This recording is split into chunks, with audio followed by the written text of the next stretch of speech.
ஆணவக்காரர்கள் உலகத்தில் யார் யாரெல்லாம் ஆணவம் பிடித்து அழைந்தார்களோ அந்த ஆணவக்காரர்களில் முதல் ஆணவம் பிடித்தவன் இப்லீஸ்.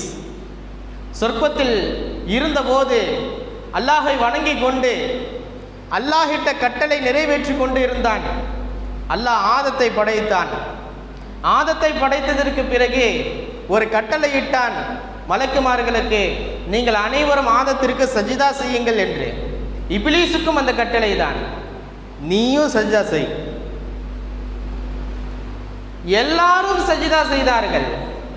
மலக்குகள் அனைவரும் அல்லாஹிட்ட கட்டளையை சிரம் தாழ்த்தி அதை ஏற்றி சஜிதா செய்தார்கள். ஆனால் அல்லாஹ் சொன்னான் குர்ஆனிலே, அபா, இப்லீஸ் மறுத்தான். இப்லீஸ் மறுத்தான். அது மட்டுமல்ல, வஸ்தக்பர, ஆணவத்தால் அல்லாஹ்விற்கு முன்னால் பேசினான். ஆணவத்தால் பேசினான், தற்பெருமையோடு பேசினான். என்ன பேசினான் தெரியுமா? அன கைரு மின்ஹு, நீ எப்படி ஆதத்திற்கு சஜ்தா செய்ய சொல்லலாம்? நான் யார் தெரியுமா? ஆதத்தை விட சிறந்தவன் நான். அல்லாஹ் கேட்டான், ஏன்பா ஆதத்தை விட சிறந்தவன் என்று சொல்கிறாயே, அதற்கு காரணம் என்ன? என்ன ஆதாரம் உன்ட்ட? அப்படி என்ன இருக்கு பெருசா?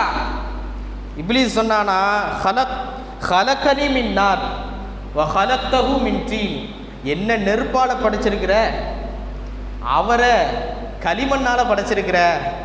பார்க்க போனா களிமண்ணை விட நெருப்பு தான் சிறந்தது, வலிமை வாய்ந்தது. எனவே நான் அவரை விட சிறந்தவன். யாரை விட? ஆதத்தை விட. களிமண்ணால் படைக்கப்பட்ட ஒரு மனிதனை விட நெருப்பால் படைக்கப்பட்ட நான் சிறந்தவன் என்று அகங்காரத்தோடு ஆணவத்தோடு பேசினான் ஷைத்தான். அல்லாஹ் என்ன சொன்னா தெரியுமா? இதுக்கு பிறகு இங்க உனக்கு இடம் இல்லை, போவலையே போவலையே. அல்லாஹ் சொல்றான், போ, நீ இன்றிலிருந்து விரட்டப்பட்டவனாக சபிக்கப்பட்டவனாயிட்ட, போவலையே. சொர்க்கத்தில் இதற்கு பிறகு இடமில்லை. பெருமை கொள்பவர்களுக்கு, ஆணவத்தால் ஆடுபவர்களுக்கு இந்த சொர்க்கம் இடமில்லை, வெளியே போ என்று சொன்ன அல்லாஹ் சொல்றான். அதுவரையிலும் முஸ்லிமாக இருந்த இப்லீஸ் வகான மினல் காஃபிரீன், அவன் இறை மறுப்பாளர்களில் ஒருவனாகி போனான். என்ன தெரியுமா இதிலிருந்து நமக்குண்டான பாடம்?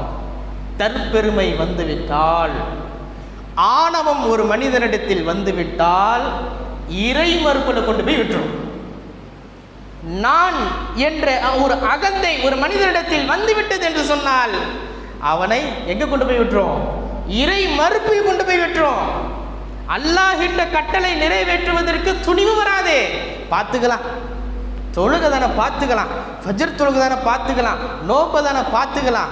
ஆமாம், நம்ம வைக்காத நோம்பா, நம்ம தொழாத தொழுகையா பார்த்துக்கலாம், நம்ம தான் தஹஜ்ஜுத் தொழுகிறோம், அந்த தொழுகையை தொழுகிறோம் என்ற ஆணவம், தற்பெருமை ஒரு மனிதனிடத்தில் வந்துவிட்டால் அல்லாஹ்வை அவன் மறுப்பதற்கு துணிந்து விட்டான் என்ற அர்த்தம். அதுதான் அங்கே கொண்டு போய் முடிக்கும். இந்த மாதிரி வெளிப்படையான ஷிர்க்குன்னு ஒன்று இருக்கு, ஷிர்கே ஜலீன் ஒன்று இருக்கு, ஷிர்கே ஹஃபீன் ஒன்று இருக்கு. பெருமானார் ஸல்லல்லாஹு அலைஹி வஸல்லம் அவர்கள் ஷிர்கே ஜலீனா என்ன, அதாவது வெளிப்படையான பகிரங்கமான இணை வைப்பு ஷிர்க்குனா என்னங்கிறது விலாவரியா விளக்கமா பெருமானார் சொல்லிட்டாங்க. ரகசியமான ஷிர்க் இருக்கு பாருங்க, ரகசியமான இணை வைப்பு இருக்கு பாருங்க, அதை தான் பெருமானார் ஸல்லல்லாஹு அலைஹி வஸல்லம் அவர்கள் கடுமையான முறையில் எச்சரித்தார்கள். காரணம் என்ன தெரியுமா? வெளிப்படையாக தெரிகிற ஷிர்க்கை விட்டு நாம் தவிர்ந்திருக்கிறோம், அல்ஹம்துலில்லாஹ். நமக்கு தெரியாமல் இரகசியமாக வெளிப்படக்கூடிய ஷிர்க்கு, அதுதான் நம்ம கவனமாக இருக்கணும். அது எப்படி வெளிப்படும்னா நாவின் மூலமாக வெளிப்படும். நாம் சொல்லக்கூடிய சொல் நம்மை அறியாமல் சில சொற்களால் அது வெளிப்பட்டு போகும். அதில் தான் கவனம் தேவை என்று பெருமானார் எச்சரிக்கை செய்தார்கள். பெருமக்களே, முதல் ஆணவக்காரன் இப்லீஸ். அவன் ஆணவத்தால் கியாம நாள் வரையில நம்ம என்ன செய்யறோம்? குர்ஆன் ஓதுனா அவுது பில்லாஹி மினஷ் ஷைத்தானிர் ரஜீம், விரட்டப்பட்ட ஷைத்தானை விட்டு யா அல்லாஹ் உன்னிடத்துல பாதுகாவல் தேடுறேன் அப்படின்னு ஓதிட்டு தான் குர்ஆனே ஓத ஆரம்பிக்கிறோம். இது நம்ம ஒன்றும் ஓதல, குர்ஆனுடைய கட்டளை.